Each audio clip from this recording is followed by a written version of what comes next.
Varias reflexiones y opiniones ha generado el hundimiento de la reforma laboral en Colombia, algunas con razón y otras, como siempre, infundiendo pánico y miedo. La narrativa de siempre, que esta reforma no combatía la informalidad.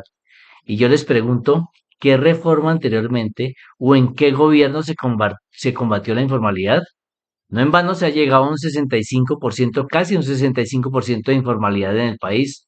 No fue porque en anteriores gobiernos se tomaron las medidas que se debían. Simplemente al gobierno nunca le interesó luchar contra la informalidad y sí que menos a algunos de los gremios de los empresarios. Y las garantías y condiciones de trabajo que se estaban tratando de devolver con esta reforma laboral después de más de 22 años de haberla perdido, no fueron esas garantías y condiciones, no fueron porque los patrones fueron unas almas de Dios y se las dieron a los trabajadores, no, eso se conquistó a base de luchas, inclusive contra el gobierno, y sin embargo, el gobierno se las quitó de un plumazo.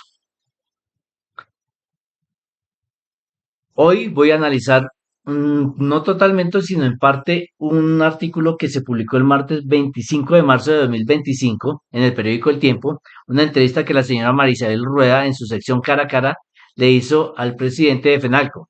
Se titula Con los antecedentes de la marcha del 18, ¿qué posibilidades le ve a la consulta popular? El presidente de FENALCO, Jaime Alberto Cabal, dice que aunque cree que la reforma laboral de este gobierno quedó definitivamente enterrada, habrá que pensar en el próximo en una reforma correctamente dirigida a crear empleo y no a destruirlo. Comienza ella. Doctor Cabal, su gremio es especialmente sensible porque agrupa pequeñas y medianas empresas del país. ¿Me equivoco? Es correcto, contesta él. Sigue la señora María Isabel. Pues esas empresas que contratan 3 empleados hasta 10 o 20, digamos, en un rango así, se habrían visto terriblemente afectadas con esta reforma laboral que se hundió en el Congreso. ¿Usted cuando oyó la noticia sintió alivio o cree que la amenaza sigue vigente? Dice él, pues la verdad, sentimos un fresco, pero no celebramos porque el país va muy mal en todos sus frentes. Un paréntesis aquí. Va tan mal en todos sus frentes que el tiempo también en su economía, en su sección de economía del viernes 21 de marzo, titula un artículo, Bolsa de Valores de Colombia, la segunda con mejor desempeño global, no solamente aquí en el continente, sino global. En lo corrido del año, la valorización de las acciones nacionales ha sido del 16,5%, solo es superada por la de Hong Kong con un 20,7%. Cuando las personas están interesadas en adquirir acciones es porque creen en una empresa. Y una empresa muestra buenos resultados porque económicamente le va bien. Y si todas las cosas van tan mal como este señor lo pinta aquí en este artículo, ¿cómo pueden las empresas ganar confianza y cómo pueden estar las acciones ganando valor? Eso es el punto de vista y la visión que él tiene del manejo de la economía, en donde la economía ha tenido el valor del dólar controlado, la inflación controlada, el desempleo también ha estado controlado inclusive por debajo de 2 dígitos. ¿Y cómo se atreve a decir este señor que todo va muy mal? En las apreciaciones hay que ser objetivos y hay que tratar de ser neutrales, no pintar tan mala situación como este señor quiere pintarla. Y hay otro artículo de esa misma edición en Economía que dice que la venta de vehículos híbridos y eléctricos creció un 65% en 2004. Un párrafo de este artículo dice, refiriéndose a la venta de motocicletas y de automóviles. Lo anterior hace parte de los hallazgos del más reciente informe Situación Automotriz realizado por BBVA Research.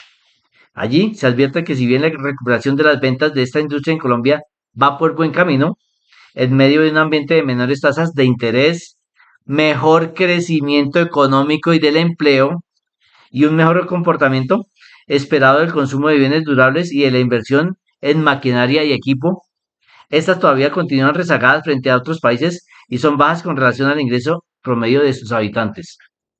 Esa es la visión sesgada que el señor Cabal quiere reflejar en esta entrevista. Sigo con la respuesta del señor Cabal. La repito nuevamente, pues la verdad sentimos un fresco porque no celebra, pero no celebramos porque el país va muy mal en todos sus frentes. Por lo menos 8 senadores responsables y valientes establecieron que esta reforma era nefasta para el país por las razones que ya conocemos de sobra. Y claro, que el clúster del comercio iba a ser el sector más perjudicado porque somos, como decimos nosotros, los que trabajamos de noche, dominicales y festivos, donde el incremento de los costos laborales según el tamaño de la empresa estaría entre el 12 y 30%. Pues yo creo que no lo he visto trabajando extras y menos en dominicales y vestidos, pero bueno, él se agrupa ahí dentro del gremio. Seguimos con la entrevista. Probablemente la empresa no podría cargar con ellos, o finalmente le trasladaría el incremento de costos al consumidor. Qué pregunta tan inteligente. Un empresario invierte para ganar, no para perder. Y cuando una empresa fabrica o produce un elemento, en este van incluidos absolutamente todos los costos. Todos los costos están calculados en el precio final de un producto.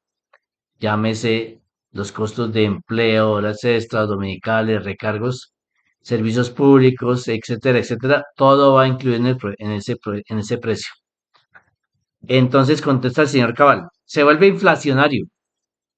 Pero Petro, el ministro del Trabajo, la bancada del Pacto Histórico, trataron de vender un discurso ideológico sesgado, trasnochado, de que los empresarios eran los que habían hundido la reforma, cuando el 98% de los empresarios en Colombia son micro, pequeñas y medianas, por ejemplo, panaderías, tiendas de barrio, peluquerías, igualmente cafeterías de barrio, alojamientos, restaurantes, bares, empresas de transporte, logística, empresas de vigilancia y seguridad privada.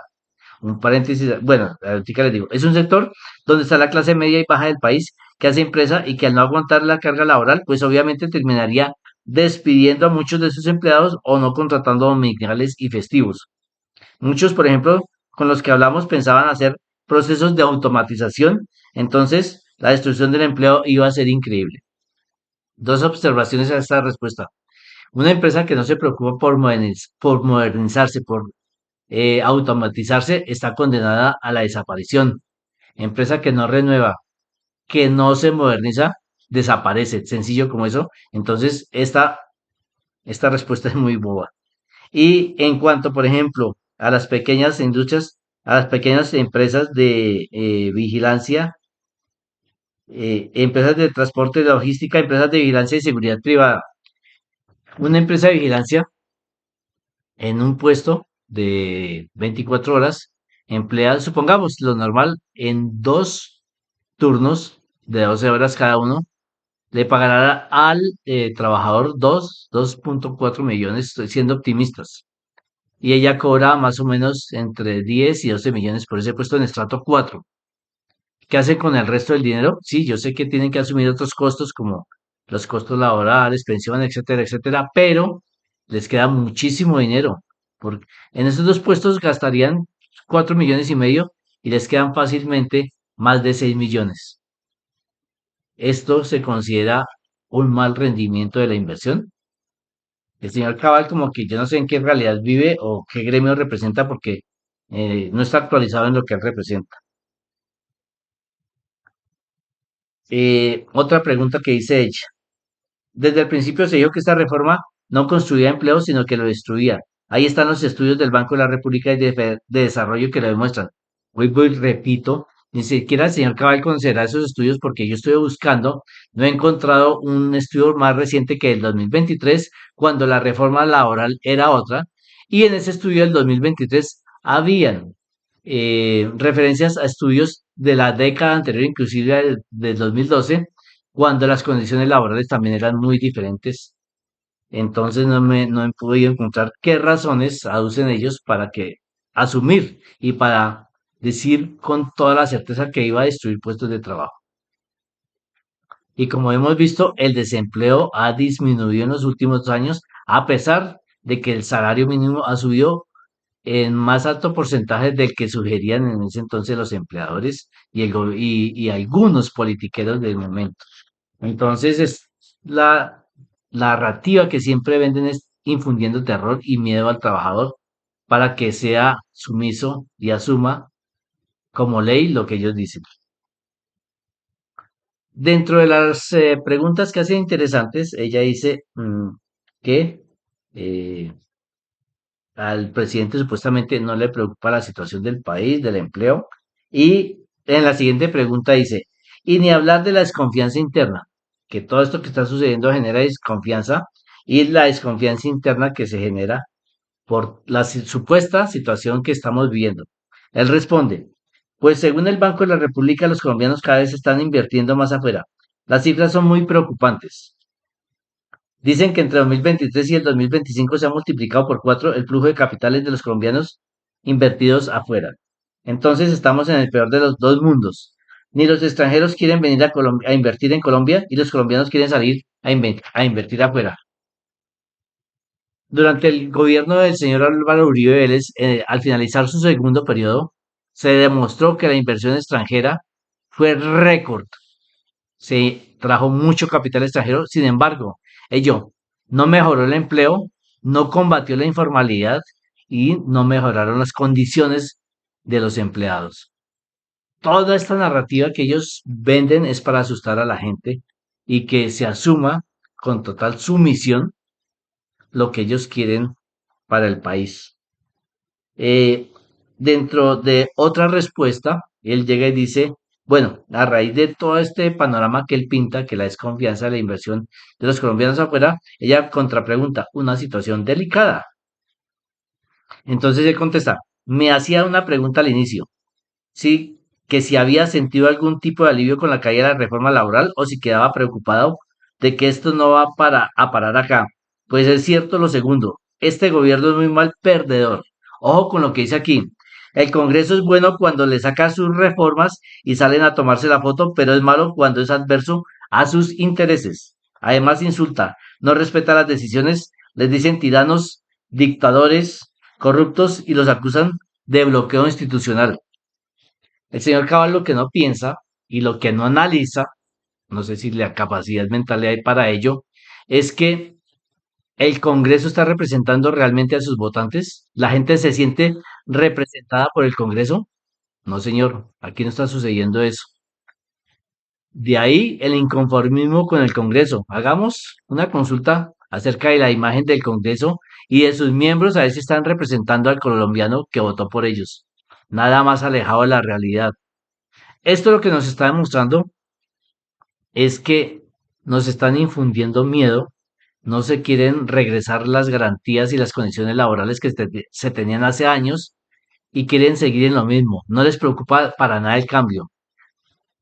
No solamente a ellos, sino a los congresistas se les paguen para que piensen, para que innoven, para que propongan algo novedoso. Pero ellos se preocupan únicamente de ir a cobrar su salario y no hacer nada más. Lo que yo les decía en otros videos, si no cambiamos como mínimo el 90% del Congreso, seguiremos en las mismas. Y lo que está pasando está demostrando que el presidente realmente no es quien tiene el poder. Quien tiene el poder es el Congreso. Y si no elegimos un buen Congreso, no nos quejemos el día de mañana que no tenemos hospitales, clínicas, universidades, colegios, capacidad para desarrollarnos profesionalmente, que tenemos oportunidades de trabajo, etcétera, etcétera. Si no elegimos un Congreso responsablemente, no nos quejemos el día de mañana por la falta de todos estos elementos que merece un colombiano promedio para vivir bien en este país.